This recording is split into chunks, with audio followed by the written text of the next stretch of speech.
చదువుకోవాలి, ఆ చదువు ఈ దేశానికి ఉపయోగపడాలి, దాంతో పాటు వారి కుటుంబానికి కూడా ఉపయోగపడాలి.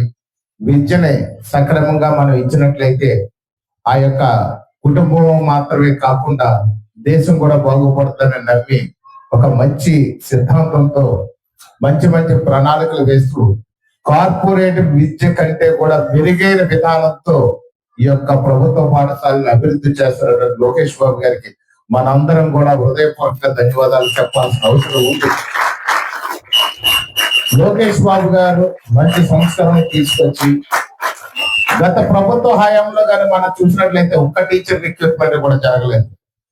లోకేష్ బాబు గారు ఈ యొక్క మంత్రి పదవి చేపట్టిన తర్వాత మొట్టమొదటిదే టీచర్ల కొరత ఉండకూడదు, ఒక క్లాస్ కి ఒక టీచర్ ఖచ్చితంగా ఉండాలి అని చెప్పి ఎంతో ఉన్నతంగా ఆలోచించి మనందరి పట్ల బాధ్యతతో గ్రామీణ ప్రాంతాల్లో ఉన్న ప్రతి పిల్లవాడికి కూడా అద్భుతమైనటువంటి విద్యను అందించాలన్న ఉద్దేశంతో వారు సుమారు 16,000 మంది టీచర్స్ ని కూడా అపాయింట్ చేయడం జరిగింది. అంతేకాకుండా ప్రతి ఏడాది కూడా డిఎస్సి ఎగ్జామ్స్ కండక్ట్ చేస్తాం. ఎవరైతే టీచర్స్ కి ఎలిజిబుల్ అవుతారో వాళ్ళందరూ కూడా టీచర్ పోస్టులు ఇస్తామని కూడా వారు ప్రకటించడం కూడా మనందరి పట్ల బాధ్యత కనిపిస్తుంది. అంతేకాకుండా చూస్తే గత ప్రభుత్వ హయాంలో కానీ మనం చూసినట్లయితే యూనిఫాముల మీద కానీ, తినే చిక్కీల మీద కానీ, అలాగే తినే అన్నం మీద కానీ ఎవరెవరో వాళ్ళ యొక్క పేర్లు పెట్టుకుంటే జాతీయ నాయకులు పురస్కరించుకుని ఈ దేశానికి సేవ చేసినటువంటి మహాత్ములు పేర్లు పెట్టి ఈ రోజు డొక్కా సీతమ్మ గారు ఆంధ్ర అన్నపూర్ణగా క్రాంతించినటువంటి బ్రిటిష్ ప్రభుత్వం సైతం కూడా కొనియాడినటువంటి అమ్మ అన్నపూర్ణ, ఆ యొక్క ఆంధ్ర అన్నపూర్ణ అయినటువంటి డొక్కా సీతమ్మ గారి పేరు పెట్టి ఈ రోజు మధ్యాహ్న భోజన పథకాన్ని కూడా ప్రారంభించారు గౌరవ ముఖ్యమంత్రి, ఉప ముఖ్యమంత్రి కూడా. అంటే మీలో విషపూరితమైన రాజకీయాన్ని కాదు, దేశ సేవ పట్ల బాధ్యత, దేశ సేవ పట్ల అవగాహన కలగడం కోసం ఇలాంటి నాయకులు పేర్లు పెట్టడం జరిగింది.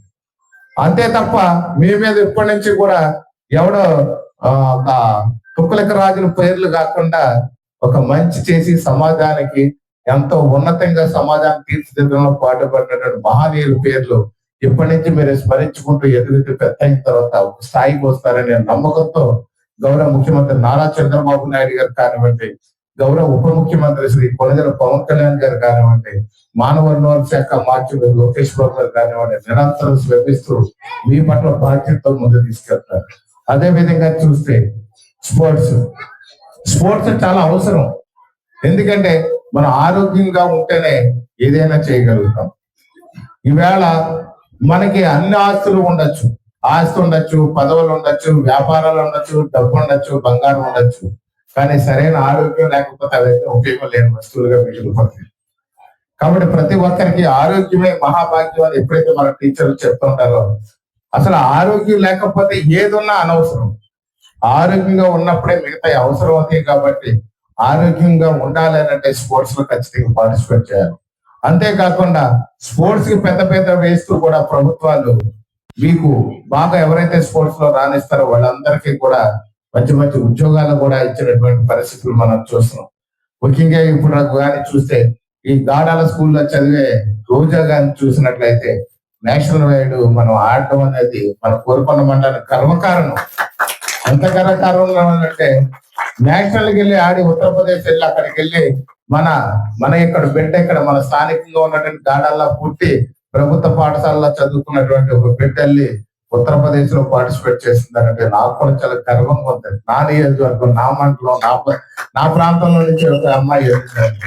అంతేకాకుండా ఇంకొకరు కబడ్డీలో ఆడేది. ఎక్కడికి వెళ్ళి కనుపూరుకు చెందినటువంటి అమ్మాయి తను వచ్చి చిన్నారి. ఆ చిన్నారి గారిని చూసినట్లయితే మనకి ఎక్కడ మా గ్రామానికి పక్క ఊరు 2 కిలోమీటర్ల దూరంలో ఉంటుంది. ఇక్కడ నుంచి ఒక అమ్మాయి ఎక్కడికో వెళ్ళి నేషనల్ వైడ్ ఆడిందంటే చాలా మనందరం కూడా గర్వపడాలి. గర్వపడుతూ వాళ్ళ మించిన స్థాయికి మనం ఎందుకు వెళ్ళకూడదని వీళ్ళందరిలో కూడా పట్టుదల రావాలనేది నా కోరిక. ఎందుకంటే ప్రయత్నం చేస్తే ఖచ్చితంగా ఫలితం ఉంటుంది. ప్రయత్నం చేయకుండా ఆపేస్తే మాత్రం ఎప్పటికీ ఫలితం దాని అంతటా రాదు. మనం ప్రయత్నం లోపం లేకుండా ఖచ్చితంగా మనం కానీ ప్రయత్నం చేస్తే మనందరం కూడా మంచి భవిష్యత్తు ఉంటుంది. నేను కూడా చూస్తే ఒక సామాన్యమైనటువంటి వ్యక్తిని, ఒక సామాన్యమైనటువంటి మీలాగే ఒక రైతు బిడ్డని. నాకు కూడా హై స్కూల్ స్టాండర్డ్ తో నేను విద్యను ఆపేశాను. తర్వాత ఏదో నాకు కావాల్సిన విద్యను నా అంతా నేను ప్రాక్టికల్ గా నేర్చుకున్నాను, కానీ స్కూల్కి వెళ్ళి నేర్చుకున్నాను కాదు. ఈవేళ అనునిత్యం సరైన వ్యాయామం, సరైన చదువు లేకే నేను చాలా చోట్ల సఫర్ అవుతున్నాను. అలాంటి సఫరింగ్ రేపు మీకు ఉండకూడదు. ఖచ్చితంగా బాగా చదువుకోండి, స్పోర్ట్స్ లో బాగా మీరు ఆడి ఆరోగ్యాన్నే కాకుండా మీరు పేరు ప్రఖ్యాతలు కూడా తెచ్చుకోవాలని మిమ్మల్ని అందరినీ కూడా మనస్ఫూర్తిగా కోరుతున్నాను. ముఖ్యంగా కానీ చూసినట్లయితే ఏ రంగమైనా లేటుగా మీకు పేరు ప్రఖ్యాతులు వస్తాయేమో, కానీ స్పోర్ట్స్ రంగం ఒక ఓవర్ నైట్ లో కాలం మారిపోతుంది. ఒక వరల్డ్ ఛాంపియన్ అయ్యాడు అని అంటే ప్రపంచం అంతా పేరు చెప్పుద్ది. ఒక సచిన్ టెండూల్కర్ గారిని చూసినా, ఒక లేకపోతే మిగిలినటువంటి ఎవరిని చూసుకున్నా సరే స్పోర్ట్స్ లో ఓవర్ నైట్ ఒక్కసారి ఒక గేమ్ లో పార్టిసిపేట్ చేసి వాళ్ళ సక్సెస్ అయితే ప్రపంచం